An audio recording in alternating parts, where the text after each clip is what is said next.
Revit have revitalized their ultimate adventure boot with the Revit Discovery H2O here, so of course we're going to review it.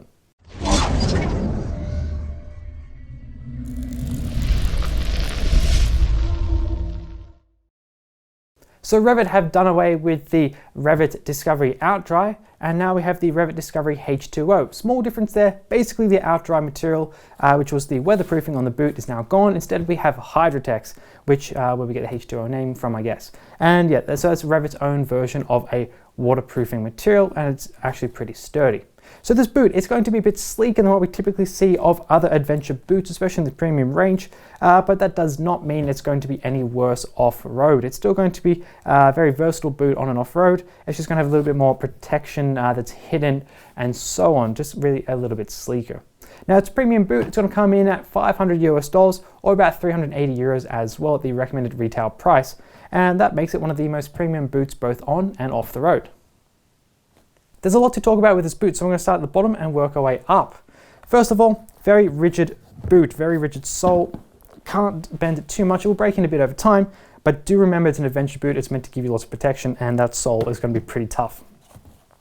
So coming down here, you can see this yellow kind of tag there. This says Vibram on it. Vibram is a third-party company known for making great gear, and this is a good thing from Revit that they've actually put trust in this company and brought them in to do a specialized role, and that only improves the boot.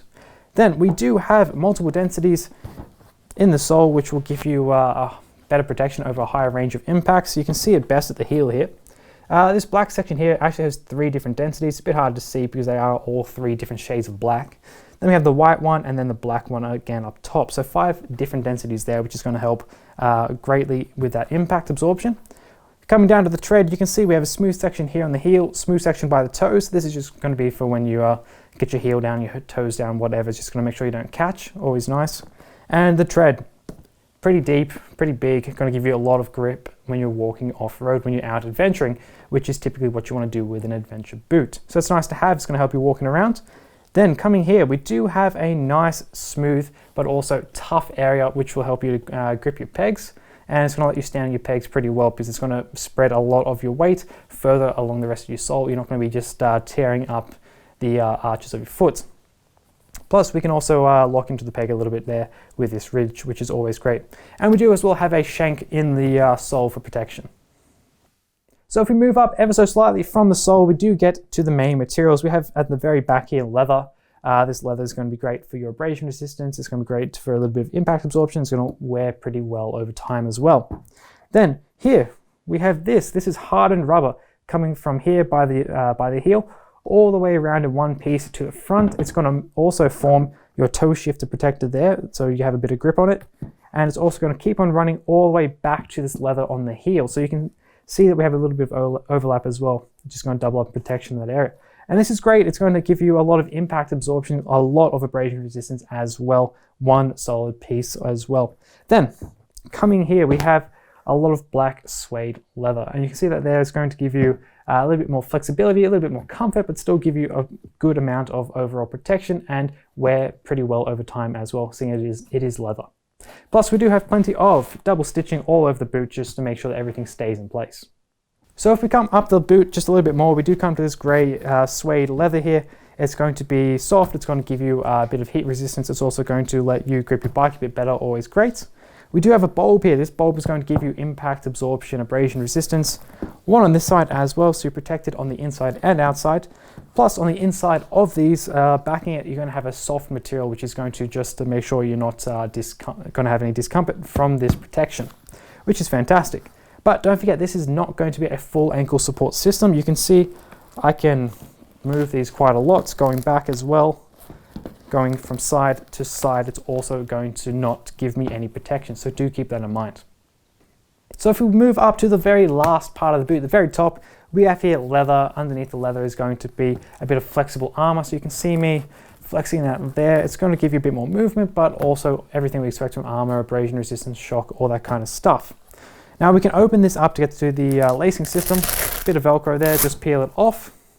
And you can see here, this is the boa system. No buckles, no laces, no zippers. Instead we have this, it's run using a wire, and we can tighten it by just twisting it like that, nice and easy. To release it, we have to just pull it off. So we pull it like that, comes loose. You can see it's going to just free spin like that. To put it back on, we just have to push it into its groove. Push it on and start tightening. So this is a much better system than a zipper, especially when you're off-road, and it's also going to be much less obvious than buckles. So we're going to come to the very last part. We're going to open up the boot and show you guys what's on the inside. So here we go. You can see here we do have the blue 3D mesh liner. It's going to be allowing a bit of airflow, which is great, nice and soft, nice and comfortable. Plus we do as well have silver ion treatment, meaning that we're going to have a fresher boot for longer. It's going to be antibacterial. Pretty good on a boot, I think. Then we have the difference between the OutDry and the H2O, this being the H2O, that is the weatherproofing. The OutDry had the OutDry weatherproofing. This one has Hydrotex from Rev'It. It does the same kind of thing. It's going to be waterproof, but it's going to allow sweat to evaporate out as well. And that's really actually the only difference between this boot, the H2O, and the older OutDry version. If this boot is the kind of discovery that you've been looking for, then head to championarms.com. We offer free shipping, a 5% champion cashback, and we also price beat, so you're guaranteed to get the lowest price around. The Revit Discovery H2O is a slight variation of the Revit Discovery OutDry, but it's still going to remain as a strong adventure boot coming in at the premium range. Now, it's going to have this looks and the style of more touring boot, a little bit more sleek, a little bit less obvious, but it's still going to come with the protection and the features that we would expect of an adventure boot that can handle itself off-road. Now, it does have that weatherproofing, it's got that arm, it's got everything that we do need from it. So guys, I hope you enjoyed this review. If you did, subscribe to us on YouTube. You can use that little button down below me.